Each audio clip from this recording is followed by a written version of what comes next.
We're just honest. We don't care. Look at our backgrounds. They're ridiculous. Somebody's in their bedroom. Somebody else is in their bedroom. And somebody else is in their bedroom. And co-host Garrett isn't even here.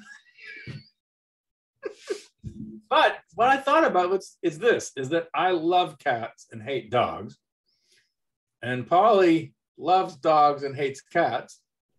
And Carla in Burnt Korn loves cats and dogs.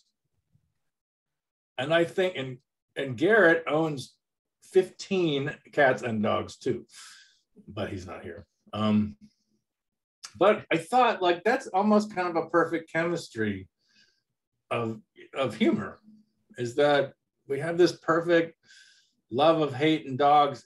Cats and dogs are real, they're very important to human beings. But some of us don't like one, some of us don't like the other, and some of us like both. And I think it explains just a bit why we get along. And I propose that we make a webinar. But at the end of the day, people may care about both the same, but dogs and cats don't care about you the same. A dog would save your life, and a cat would eat tuna off your rotting carcass. A cat does not care. I think there's a balance, because a dog would eat peanut butter out of my asshole, and my cat would eat my eyeball if I was dead.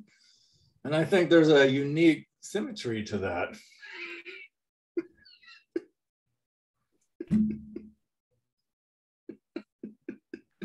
I love this show. So what do we hate today? We just finished giving out a Hatey, by the way, on episode 50.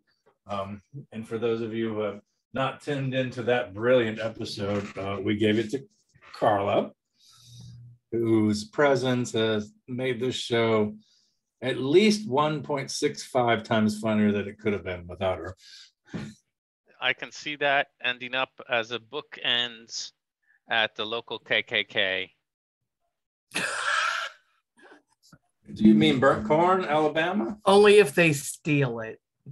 I'm really sorry that Carla has retired from her multiple positions in Burnt Korn. What are you doing in your retirement these days? Oh, you're not the Grand Dragon anymore?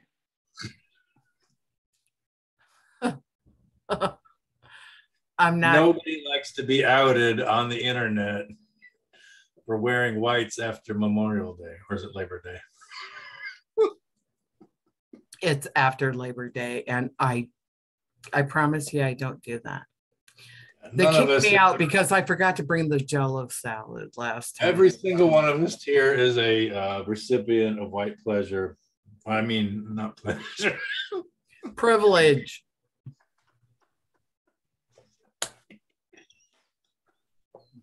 We take no pleasure in it. We don't. Honestly, we actually work hard to be anti-racist, which is why we don't talk about politics on this show. We just want to be kind to our fellow human being. We know what we've received. Look at the lives of luxury that we live. And let's just be nice to other people. I'm fucking this up royally. Let's be nice to other people while we hate them. No, I don't really hate people in tube tops. I don't really hate Lotto. Actually, I do really hate Lotto Man. There are people that I have a hate napkin item.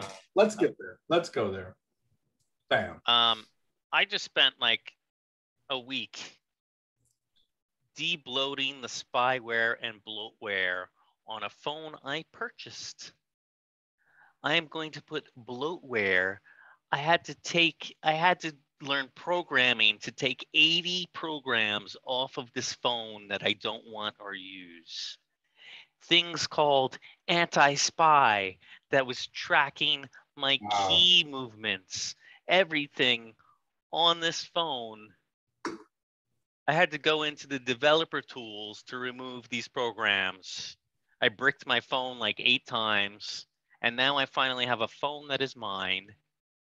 They still are somehow selling some of my information, like my contact lists or whatever. They're still making, Google on average makes about $1,500 a year off of any one person, just from the data you give them for free. Right. And there are products like Google Drive I pay $100 a year for. So I want that on my phone. But why do you think I want your other 30 programs? And why can't I remove them? You know, you probably just advanced yourself to the episode 100 Hatey nomination. But at the same time, I gotta say, I gave in a while back. I'm not going to disagree with you that I hate it. I think it is something that I hate. But a while back, I stopped caring if everybody knew everything about me. When I ran for public office, I was out there anyway. Everything about me was public. And I was like, you know what? Fine. So know everything about me. What are you going to do with it? I'm not going to buy your product if it sucks. So you can put all the algorithms in the world together and, you know, wrap them in kryptonite or whatever you need to do to make me try to buy something. But if I don't want your fucking product, I have a strong enough will not to get it. But at the same time, I totally get it. No. I mean, I understand if you're a person who's completely just let yourself go and given up on life, and you just don't care. You just don't care what other people think anymore. I get where you're coming from. I get where you're coming. I get where you guys are coming from. But let's say, you know what? If you like to know that I eat ass, that's totally fine with me. I thought it was your dog and peanut butter. There's no part of the body to be ashamed of. I mean, but I also don't like hairy armpits. And if you need to know that too, that's totally fine. I think that as human, there's so many people that can't laugh about themselves. I've had people talk to me about shame of body parts. I'm not going to name who they are. You know, like they were like, oh, I have big ears or whatever. I was like, you know what? If you take any part of your body, I'm suspicious Carla's writing things down. She's never done that. You're not calling SS, are you? Hang on. Salad tossing, okay. Hairy armpits, bad. If they have Thousand Island dressing, okay, that's when it's okay. I'm just saying is if you take any body part and you just separate it from the body and you're like looking at it like as an ear or a nose or a tit or an elbow or a cock or a toe, they all look ridiculous. There's nothing like noble about the human body except when you put it all together and you wrap it in a being, then it's a beautiful thing. See, this is where I feel like you really get where I'm coming from when it comes to privacy and security. And I feel like you're really listening with those big ears you have. Because you're right on the same page. But the same thing, they've trapped us all. What can we do about it? I mean, most people don't have the energy or the wherewithal. I certainly don't, to do what you did, right? Which is to block them out. And it is nothing you can, as a species. I don't think there's anything we can do about it except escape back to the 19th. But nobody does it. Nobody cares. I don't know how to do it. Yesterday, I was looking something up, and my malware bytes program popped up and said, you're being attacked 2,465 ways by Google. Okay. Now we know how Ukraine feels. Now you know how I feel in the showers. Oh, are you coming to us from Bangkok today?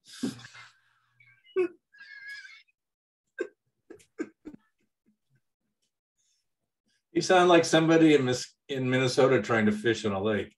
Mosquitoes, mosquitoes, mosquitoes, they're everywhere. I just, you sound like someone on a pole on a 2-notch in Columbia, South Carolina. Oh my God. Now there, folks, is an obscure joke 50 years from now worth of looking. Somebody can do a dissertation on that. At the Grand Motel. All I'm trying to say is your point is very valid, but I just don't know what we can do about it anymore. Okay. Do you want me to tell you? No, no. How many hours do you have? I'll tell you in 10 seconds. I'll tell you in 10 seconds. Let's post a webinar on YouTube. You could use Brave browser, use signal. Oh, you'd stop using cell phones. Use You something join a called nudist Block colony Mike, in you can Boise, use Idaho. something called NetGuard, which will block apps from dialing home. Oh, today's episode is brought to you by THN's Love of MetGuard, which you can get to put on your phone and get rid of all the assholes who want to know what your sexual desires are and also what your pets eat and if they happen to cross-pollinate. And if you have sex or eat your pets. I thought that's what you meant by cross-pollinate. Okay. You have something for the hate napkin. There are plenty of instances of the farm where, kids got attached to their pigs. And then, as Carla would say, put bacon all over it.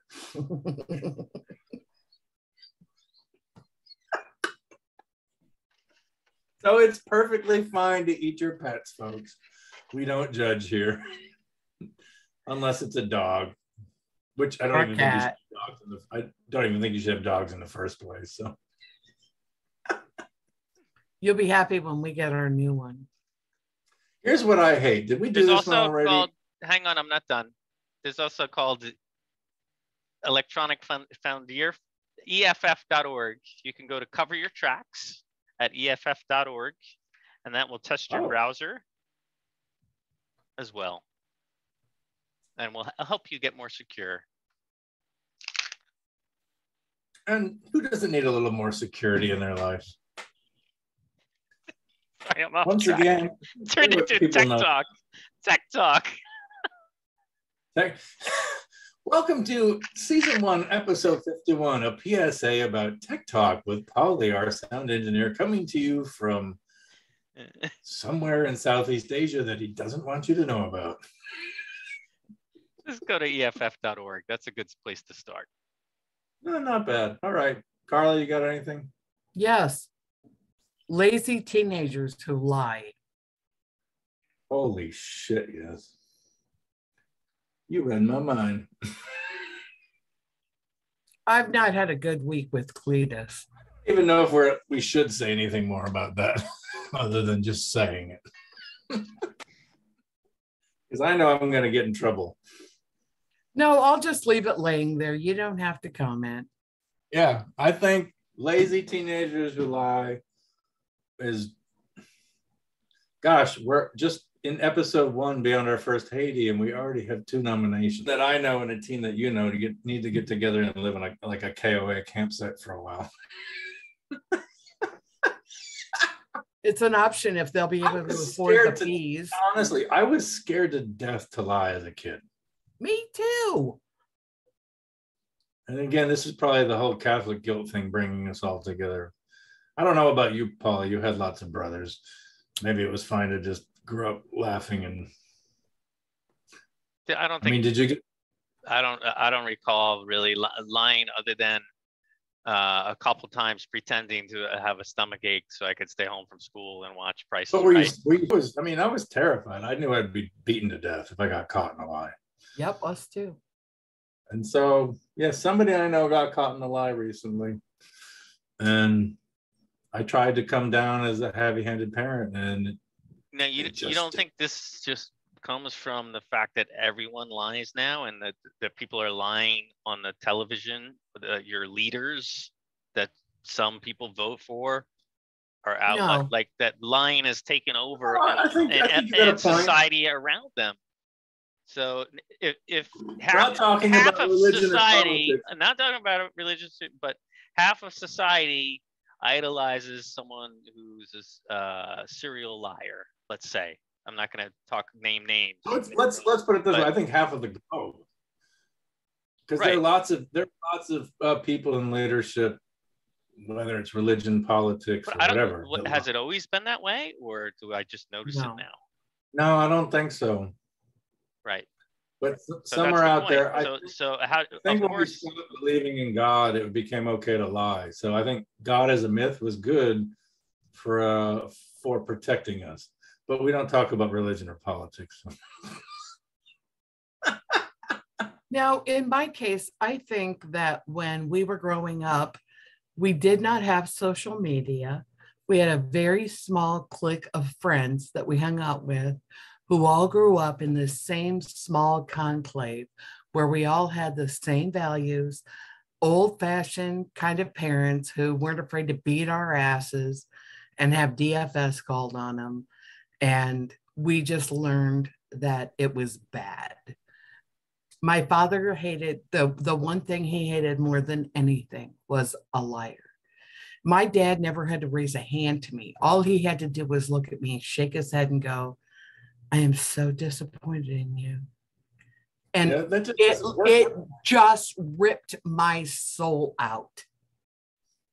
And my kid will lie to me about the most benign things. And when he's caught dead to rights, he gets this self-righteous, I did not do it, until I show him the proof. And then he's like, well, what's the big deal? The big deal is the only thing that we have at the end of the day is our reputation. Our dignity. And when people know you as a liar, nobody will ever trust you. I think 50% of the populace will vote. I actually think he will move up the corporate ladder. He'll probably be a CEO because of it. Here's what really pisses me off. That's my fear. Sometimes I'll come home and there's a big turd on my bed. And I'll be like, somebody in this house crapped in my bed. You're like, Mom, I told you not to sleep in my bed. It was the two human beings or the two animals. But somebody out there fess up. And everybody just says to me, meow. And I know that somebody out there, I mean, unless I did it, but how do you know it's not you? Mine are much bigger than that. Well, maybe you have little mini ones when you're sleeping. No, I don't think so. But listen, if you got people crapping in your beds and nobody will fess up, we have a problem in this world. Yeah, this is a Johnny Depp moment. I have another thing I hate. Oh, good. I almost want to apologize for not having like a toilet-based one in about a week or two. But we haven't had diarrhea in lately either. This is prevalent in Asia, and it is a huge problem on this continent, and maybe in some places in America. I don't remember it being a problem there, but toilets that are just positioned too close to the wall. They did not leave enough room when they installed the toilet.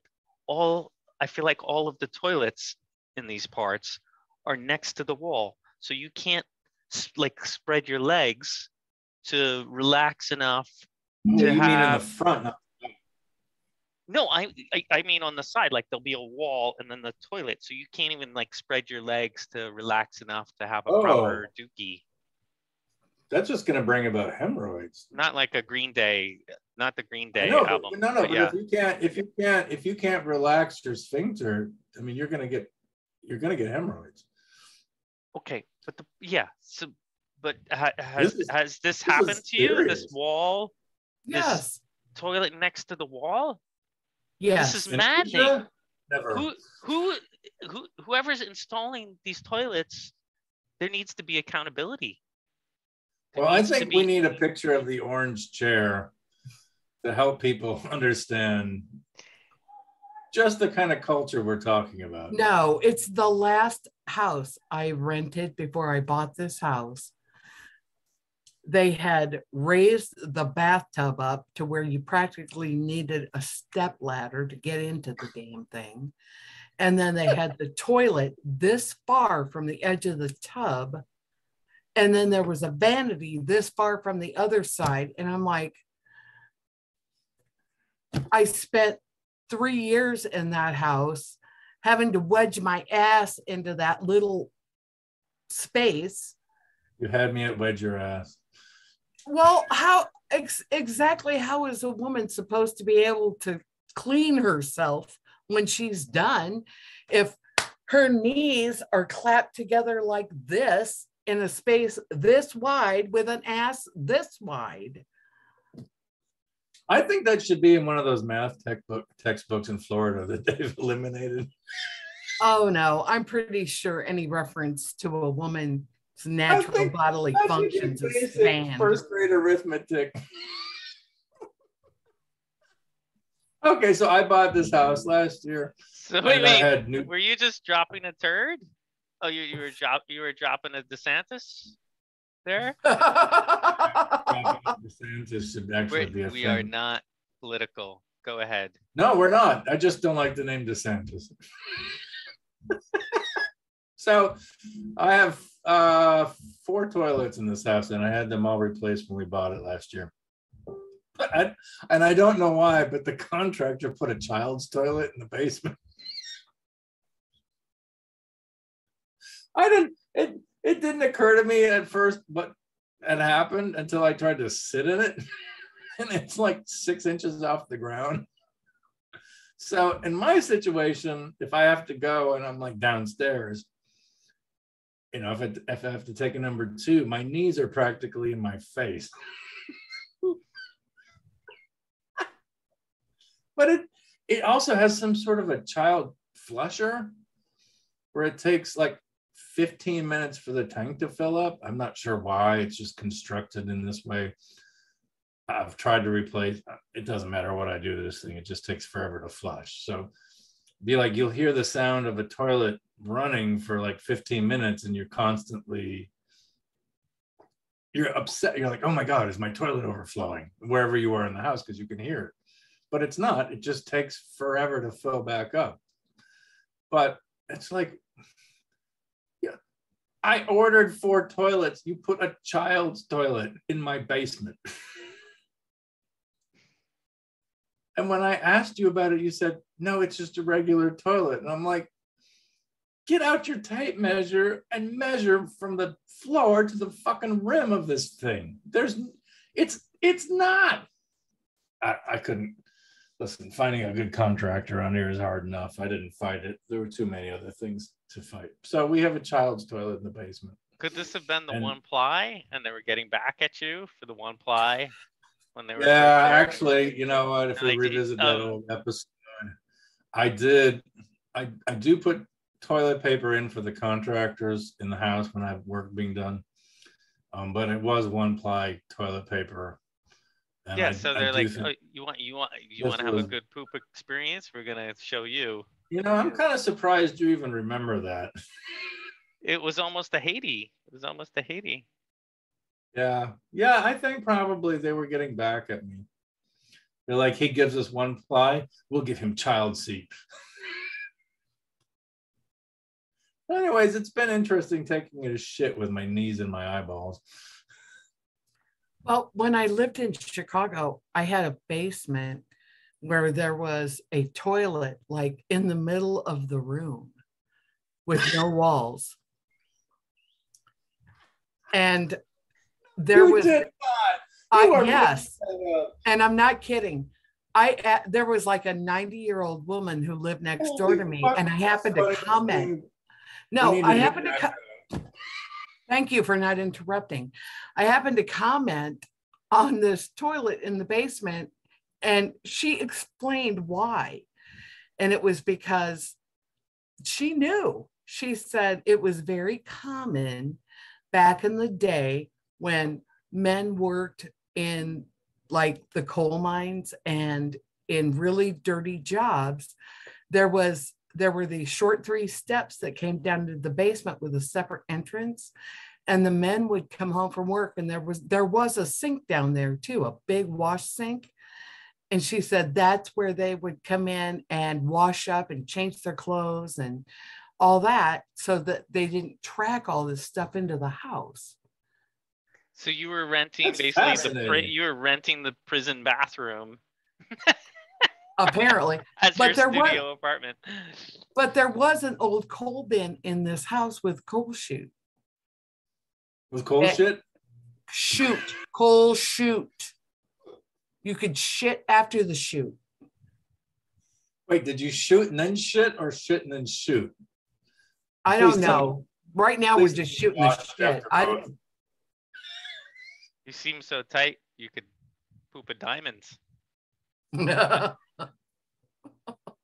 Or if you found one, you'd swallow it, and that's where it'd come out when you got home. But anyway, the history of toilets sitting in the middle of your basement. There you go. And you know, folks, once again, another subject not covered by Hollywood. Hey, it's a little history. There's nothing wrong with that. I can't wait for the next Tom Hanks movie. With, I don't know, who else would it be starring?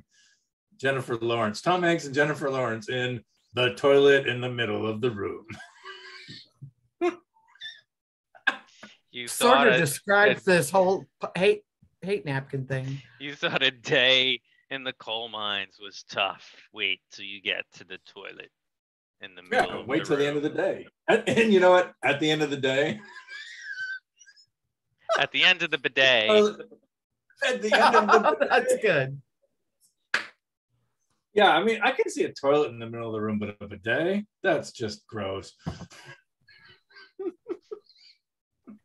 All right, folks, you've come to another end of a perfectly complete waste of your humanity. But at the same time, we reached deep down into the middle of the room and pulled out some things that were helpful to get us all to just make it to the next day.